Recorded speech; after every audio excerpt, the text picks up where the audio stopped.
Olá, pessoal! Vamos lá começar a nossa segunda aula do módulo 3. Tá?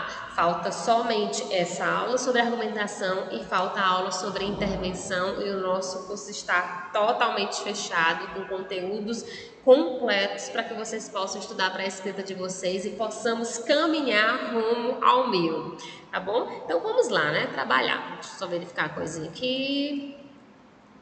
Perfeito. Vamos pensar primeiro o que é argumentar. Tudo que a gente vem falando até agora é baseado no processo de argumentação.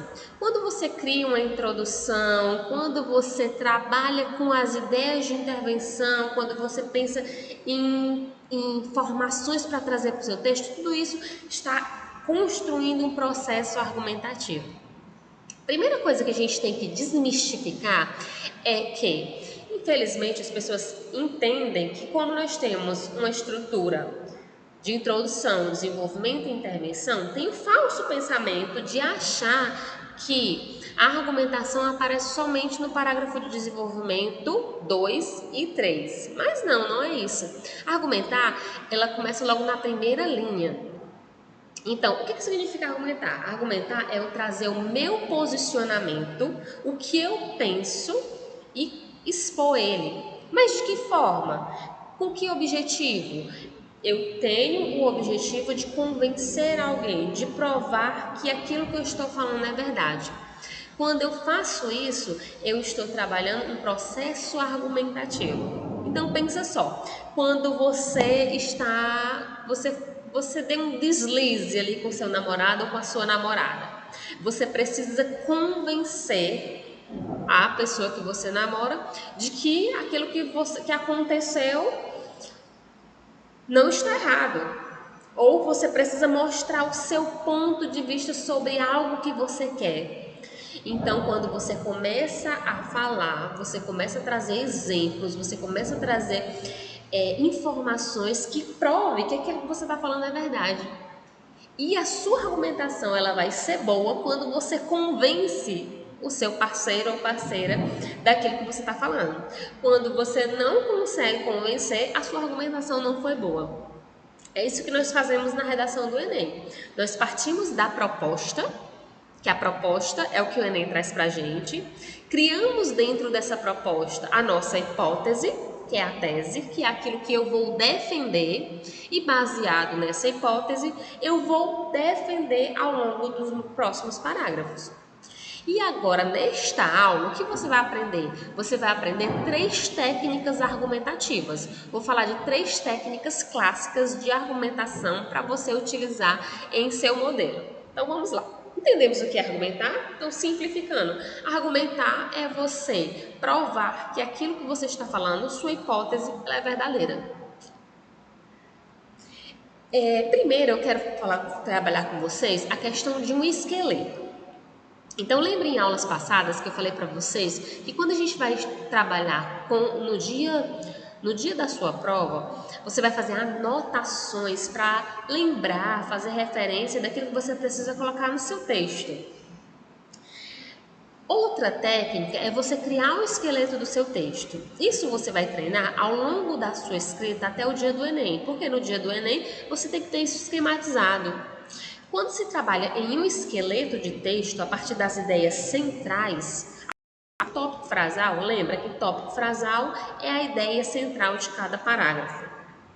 Então, quando você trabalha a montagem do seu esqueleto pensando em tópico frasais, você trabalha muito mais rápido. Então, esse slide que você está vendo agora, ela tem um princípio de montagem de esqueleto a partir da hipótese. Ou seja, está a partir do tópico frasal. Então, pensemos, aqui nós temos o tema, a persistência da violência contra a mulher. Lembra daquela delimitaçãozinha que a gente faz, identificar o tema? Então, primeiro momento, você identifica o tema. Já destaca o tema, violência contra a mulher. Partindo desse tema, você vai pensar em 2 premissas, em 2 ideias centrais aí você vai pensar na proposta.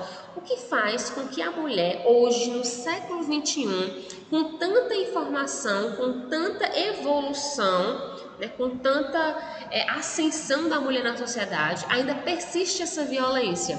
Aí você vai pensar em duas hipóteses de o porquê que acontece. Em uma frase você vai escrever. Por exemplo, a hipótese 1, dentro desse tema, eu coloquei: as mulheres têm medo de denunciar seus maridos, mesmo existindo a Lei Maria da Penha. Essa é uma hipótese ou uma premissa. Então eu justifiquei. Por que a violência continua? A violência contra a mulher continua? Porque essa mulher tem medo de denunciar o marido. E ainda coloquei um repertório, mesmo existindo uma lei que a proteja. E aí a ideia aqui é você criar esta frase e colocar como sua ideia central, deixou guardado. Cria-se a segunda ideia central. A mídia, então, qual é o segundo problema que faz, que intensifica esse problema de violência contra a mulher? Eu pensei, a mídia, ela estimula a cultura de mulher como objeto sexual, frágil e subversiva ao homem. Então, eu criei uma frase. Então, olha só a técnica que eu estou utilizando. Eu penso em dois problemas que geram a problemática maior, que é o que tem na proposta, ou seja, o tema. Tem o tema como problema maior. Vou destacar dois problemas menores que desencadeiam esse problema maior. Baseado nesses dois problemas menores, eu crio uma frase.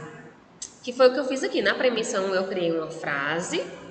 Então, a minha premissa é o medo da mulher. E a minha segunda premissa é a questão da mídia. E aí eu vou criar uma frase. Tá vendo que eu criei as duas frases, tanto na premissa 1 como na premissa 2? Se eu já tenho a minha ideia central, quando eu vou escrever o meu desenvolvimento, como eu vou começar o meu desenvolvimento? Eu começo com essa frase.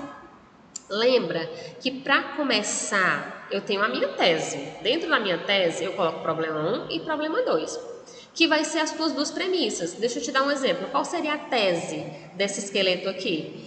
Eu posso dizer, nesse contexto, entende-se que o medo da mulher em denunciar e a forma como a mídia apresenta a mulher são fatores que intensificam o problema. Pronto, esta é a minha tese. Mostrei lá esses dois problemas da minha tese. E já tenho as minhas premissas. Então, essa é a criação da tese. Agora, como é que eu começo o parágrafo de desenvolvimento? Vou pegar o exemplo da premissa 1, já tenho a frase. Começo com o conectivo. Nesse contexto, percebe-se que as mulheres têm medo de denunciar seus maridos, mesmo existindo a lei da Maria da Penha. Pronto, iniciei o meu parágrafo de desenvolvimento, já tenho o meu primeiro período e ele ainda tem a ideia central. Agora, o que eu preciso fazer para continuar meu processo de argumentação? Criar mais dois períodos dentro desse parágrafo para confirmar aquela hipótese, aquela premissa. Eu parti dessa premissa, eu afirmei, dizendo que a mulher tem medo. Agora eu tenho que justificar. Quando eu começo a justificar, eu começo a adentrar em uma argumentação. Então, resumindo, olha o que é o parágrafo de desenvolvimento aqui. Eu pego essa ideia central da minha premissa 1, coloco como primeiro período do meu parágrafo de desenvolvimento. Ok, agora eu preciso criar mais dois períodos que justifiquem essa minha afirmação. Porque eu afirmei, a mulher tem medo. A mídia, ela estimula a cultura da mulher sexualizada. Agora eu tenho que comprovar que isso é verdade. Estão entendendo agora o exemplo que eu dei inicialmente? Então, se eu digo, a mulher tem medo, eu tenho que provar. Eu tenho que provar, justificar o porquê que ela tem medo. Quando eu trago essas informações, o meu processo argumentativo começa a se estabelecer. O segundo, a questão da mídia, tem uma questão cultural que traz a mulher, apresenta a mulher como objeto sexualizado. Eu afirmei isso, agora eu tenho que provar. Tenho que provar que realmente isso é verdade. Entendemos? E por último, você traz algumas ideias de conclusão, para depois montar a própria conclusão. Existe uma necessidade de mudanças na sociedade para que haja uma maior conscientização. Essa frase aqui é até uma frase coringa que vocês podem utilizar sempre no início da conclusão. E depois, você cria essa ideia central, depois você parte para uma ideia de resolução. Esta transformação social pode partir das escolas através da educação. Então, essa ideia aqui da conclusão é um núcleo que você ainda precisa desenvolver mais. As premissas, elas já é o início da tua argumentação. Então, o que eu quero que vocês façam? Que vocês esquematizem na cabeça de vocês, a partir do momento que você lê a proposta, o tema, e dentro do tema destacar 2 problemas que eles irão se transformar na tese, e partindo desses 2 problemas, você vai criar frases, que essas frases vão aparecer no início do seu parágrafo de desenvolvimento. Esta é a técnica do esqueleto, que você vai treinar ao longo da sua escrita. Antes de eu escrever minha redação, eu vou criar esse esqueleto para depois escrever a redação. Quando chegar no dia do Enem, esse momento do esqueleto já vai estar esquematizado na sua cabeça e você vai conseguir fazer isso mentalmente de forma rápida, para não perder tempo no dia do Enem, tá bom? Vamos lá. Gente, eu peguei aqui uma redação de 2021, estava na internet, é uma redação nota 1000. O nome da candidata é Maite Maria, e o tema da proposta do Enem de 2021 foi a invisibilidade e registro civil, garantia de acesso à cidadania. Então, nós temos o quê? Dentro dessa proposta, nós temos a ideia de causa e consequência. Causa e consequência. Tá? Então, eu tenho aqui registro civil. Se eu não tenho registro civil, consequentemente, eu me torno invisível perante a sociedade. E se eu estou invisível perante a sociedade, isso significa que eu não tenho garantias de acesso à cidadania no Brasil. Entenderam aí? Isso que eu fiz agora é a interpretação da proposta. Eu interpretei o que a proposta está dizendo. E a partir dessa interpretação, a gente consegue perceber qual é a técnica argumentativa que o Enem quer da gente. Nesse caso, já que ele trabalha com a ideia de causa e consequência ao longo da construção da proposta, ele quer que a gente também trabalhe uma construção de argumentação através de causa e consequência. Entendemos? Vamos lá. Eu coloquei o texto na íntegra, mas eu não vou ler ele como todo. Eu quero ler só os parágrafos de desenvolvimento para vocês perceberem a construção desse parágrafo. Coloquei ele na íntegra para vocês irem lendo com calma e analisando como é que acontece todo o processo. Vamos lá. Essa daqui é a introdução. Quero que vocês percebam aqui na introdução, não vou nem ler, mas lembra da aula de introdução, a técnica dos 3 pontos, que ela vai ser dividida em apresentação, problematização e tese. Quero que vocês percebam que aqui até o primeiro ponto final nós temos a apresentação através de uma citação do geógrafo brasileiro, olha aqui na segunda linha, geógrafo brasileiro Milton Santos, em que ele cita o texto dele, As Cidadanias Mutiladas. Apresentação. Traz a problemática, depois do ponto final, todavia, conectivo, e apresenta a problemática relacionada com a proposta. A invisibilidade intrínseca, a falta de documento pessoal distancia os brasileiros dos direitos constitucionalmente garantidos. Percebam que essa problematização